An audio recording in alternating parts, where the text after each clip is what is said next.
Chapter 24 The Cruise of the Curacao. It was broad day when I awoke and found myself tossing at the southwest end of Treasure Island. The sun was up, but was still hid from me behind the great bulk of the spyglass, which on this side descended almost to the sea in formidable cliffs. Haulbeline Head and Mizzenmast Hill were at my elbow, the hill bare and dark, the head bound with cliffs 40 or 50 feet high and fringed with great masses of fallen rock. I was scarce a quarter of a mile to seaward, and it was my first thought to paddle in and land. The notion was soon given over. Among the fallen rocks the breakers spouted and bellowed, loud reverberations, heavy sprays flying and falling, succeeded one another from second to second, and I saw myself, if I ventured nearer, dashed to death upon rough shore or spending my strength in vain to scale the beetling crags. Nor was that all, for crawling together on flat tables of rock, or letting themselves drop into the sea with loud reports, I beheld huge slimy monsters, soft snails, as it were, of incredible bigness, 2 or 3 score of them together, making the rocks to echo with their barkings. I have understood since that they were sea lions and entirely harmless, but the look of them, added to the difficulty of the shore and the high running of the surf, was more than enough to disgust me of that landing place. I felt willing rather to starve at sea than to confront such perils. In the meantime, I had a better chance, as I supposed, before me. North of Haulbeline Head, the land runs in a long way, leaving at low tide a long stretch of yellow sand.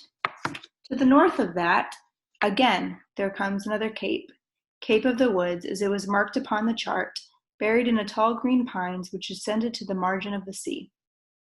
I remembered when Silver had said about the current that sets northward along the whole west coast of Treasure Island, and seeing from my position that I was already under its influence.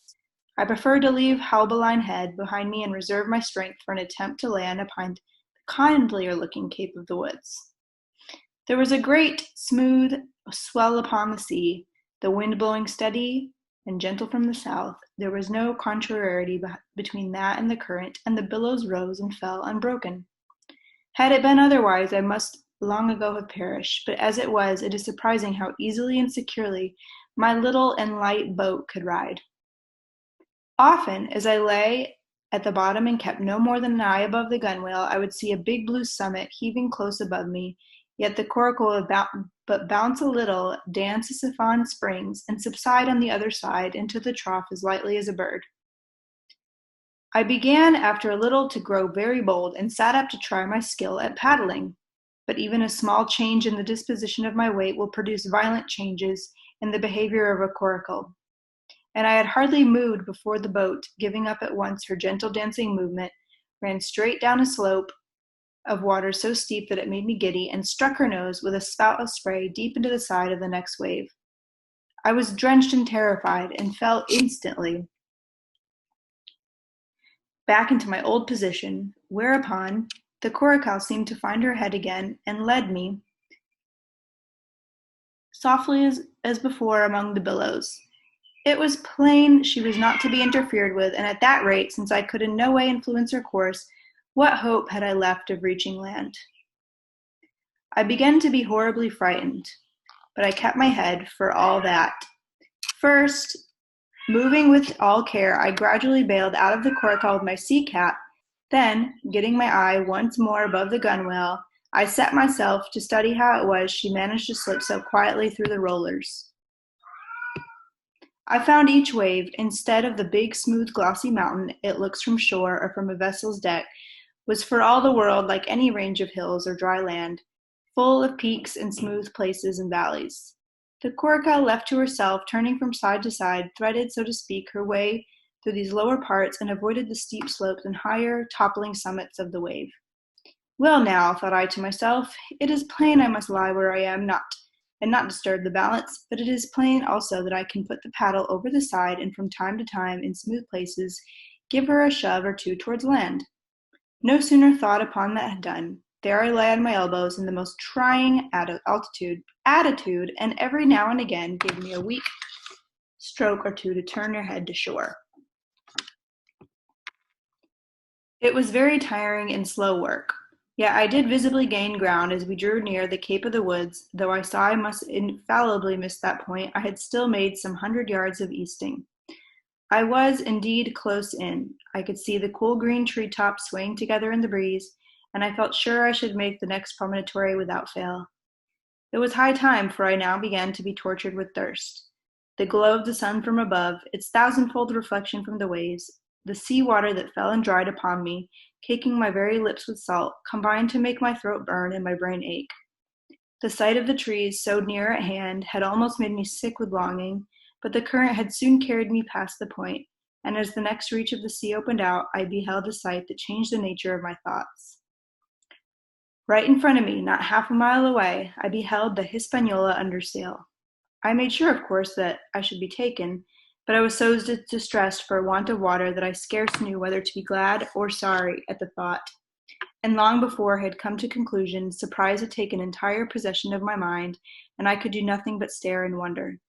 The Hispaniola was under her mainsail and two jibs, and the beautiful white canvas shone in the sun like snow or silver. When I first sighted her, all her sails were drawing. She was lying a course about northwest, and I presumed the men on board were going round the island on their way back to the anchorage. Presently she began to fetch more and more to the westward, so that I thought they had sighted me and were going about in chase. At least, however, she fell right into the wind's eyes, was taken dead aback, and stood there a while helpless, with her sails shivering. Clumsy fellows, said I, they must still be drunk as owls, and I thought how Captain Smollett would have set them skipping.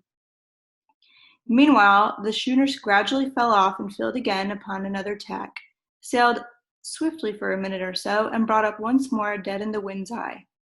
Again and again was this repeated.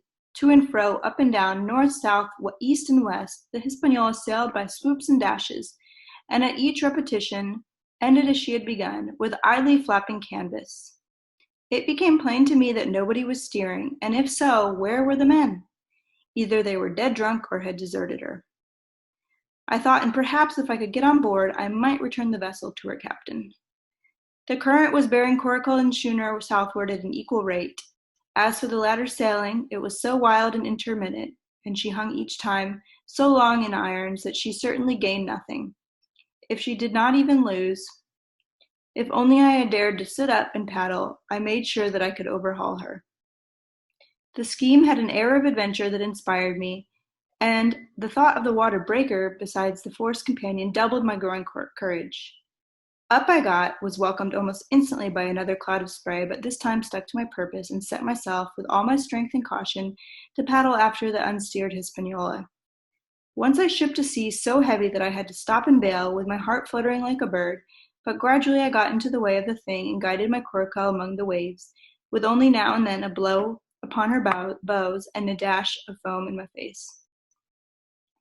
I was now gaining rapidly on the schooner. I could see the brass glisten on the tiller as it banged about, and still no soul appeared upon her decks. I could not choose but suppose she was deserted. If not, the men were lying drunk below, where I might batten them down, perhaps, and do what I chose with the ship. For some time she had been doing the worst things possible for me, standing still. She headed nearly due south, yawing, of course, all the time. Each time she fell off, her sails partly filled, and these brought her in a moment right to wind again. I have said this was the worst thing possible for me, for helpless as she looked in this situation, with the canvas cracking like cannon and the blocks trundling and banging on the deck, she still continued to run away from me, not only with the speed of the current, but the whole amount of her leeway, which was naturally great. By now, at least, I had my chance. The breeze fell for some seconds, very low, and the current gradually turning her. The Hispaniola revolved slowly round her center, and at last presented me her stern, with the cabin window still gaping open, and the lamp over the table still burning on into the day. The mainsail hung drooped like a banner. She was stock still but for the current. For the last little while had even lost, but now, redoubling my efforts, I began once more to overhaul the chase. I was not 100 yards from her when the wind came again in a clap. She filled on the